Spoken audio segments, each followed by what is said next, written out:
চাবি দেন ঝগড়া লাগছে আমি বোন তুমি কিছু তো না যাও না কইতে কইতে আয়া কইতাছে চাবি কই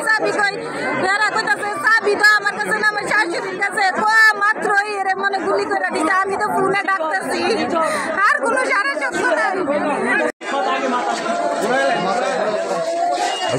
আওয়ামী লীগ ক্ষমতাতে যা করবে রাস্তাতে মেরে লাগবো আমরা বাড়ি মেরে লাগবো আমরা মেরে লাগতো আমার মেরে লাগতো তাহলে আমরা বাড়িতে ছিল বাড়িব রাসেল চেয়ারম্যানের কোনো আত্মীয় হয় শান্তা রাসেল চেয়ারম্যান স্বাস্থ্য বাইর বউ আমার এখন বাইর বউ শান্তা পুরো সময় গুলিটা মহিলার কোথায় লাগছে আর বুড়িয়া কোমরে কটা গুলি দুইটা গুলি করছে এখন এই শান্তা দেওয়া সাবেক মেয়র কুদ্দুসের কি হয় আপন দিদি বড় ভাইয়ের জি আমরা বাড়ি সব ভাই বাইক মেরে লাগবো সব মেরে লাগবো বুঝছো শুয়েলে আগে থেকেই করছে মেরে লাগবো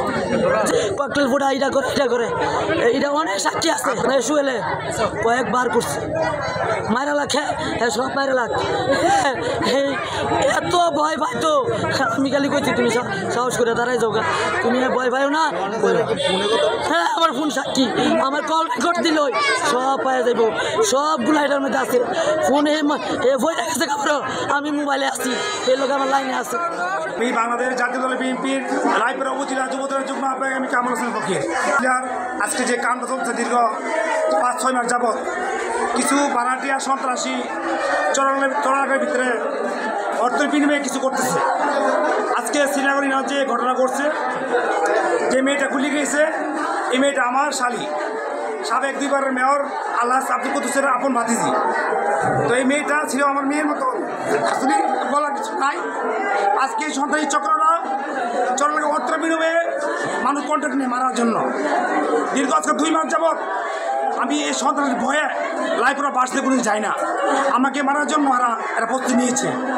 আমি বিএনপি সিনিয়ররা বলবো কি যে আসাদ বকুল ভাই আছে MM জামান ভাই আছেন মেয়র সবাই আছেন রুল ভাই আছেন উপজেলার যে পড়াশোনা আছে ওর কাছে পক্ষ তো ন্যায্য বিচার চাবো এই মেয়েটা লোকবরত কিছু করছেন না আজকে মেয়েটাকে নির্ভরভাবে হত্যা কেন করবো সিনিয়র রাসেল চেয়ারম্যানের সাথে দীর্ঘ 8-9 বছর যাবৎ দ্বন্দ্ব চলছে সোহেল যে গ্রুপটা আসলে রাসেল চেয়ারম্যান না পায়া আমার শালিক গুলি করছে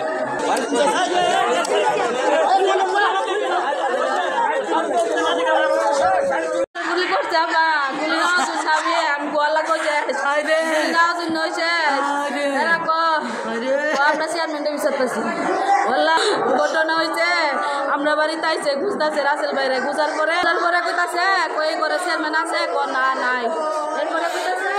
দরজা খুলেন আমরা দরজা খুলে দিছি আমরা প্রথম কিছু করছে না গেছে গা দেখা এরপরে আবার আসছে এরপরে আমার শাশুড়ি বাড়িতে ছিল না আমার শাশুড়ি কথা গেছে এরা বিশ্বাস করে না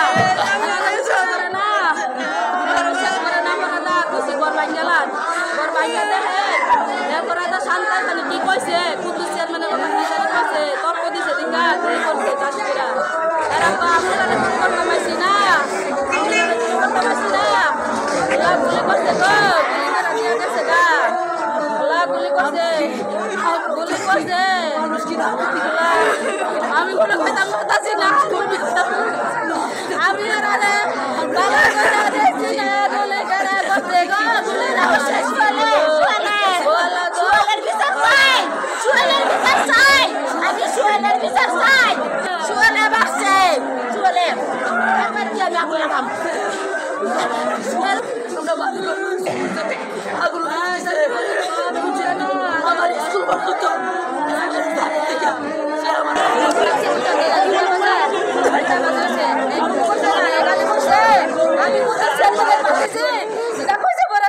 গুলি মারছে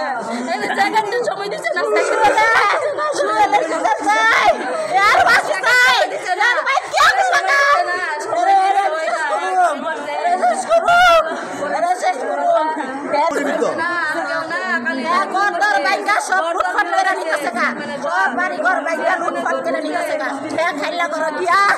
আমার ভাই বরে গুলি করছে খাইলা করে গিয়া সুয়েলের লোক আরো 12 জন আছে সুয়েলের বিচার চাই এর ফাঁসি চাই এর মৃত্যুর বদলে মৃত্যু চাই আমি মৃত্যু চাই এর বিচার করুন আমি রাসেলের বোন এর বিচার চাই জুয়েলের বিচার চাই জুয়েলের মৃত্যুর মতো মৃত্যু চাই কইছে ভাই আমি কত ছেড়ের বাতিজি আমি এরকম করেন না এরপরে আয়া গুলি করছে জুয়েলের 12 জন জুয়েলের লাগে 12 জন এর মৃত্যু চাই এর বিচার চাই উদাওদি বাড়ছে আচ্ছা ভাই কেউ নাই আমার ভাইয়ের কেউ নাই রাসেল নাই তারেক নাই তুহিন নাই কেউ নাই সাকিব নাই শামীম নাই ভাই কেউ না খালি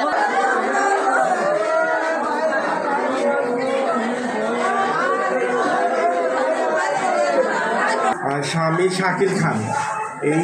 রোগীটাকে আসলে নিয়ে আসছি যখন তখন আমরা আসলে ব্রড ডেড পাইছি।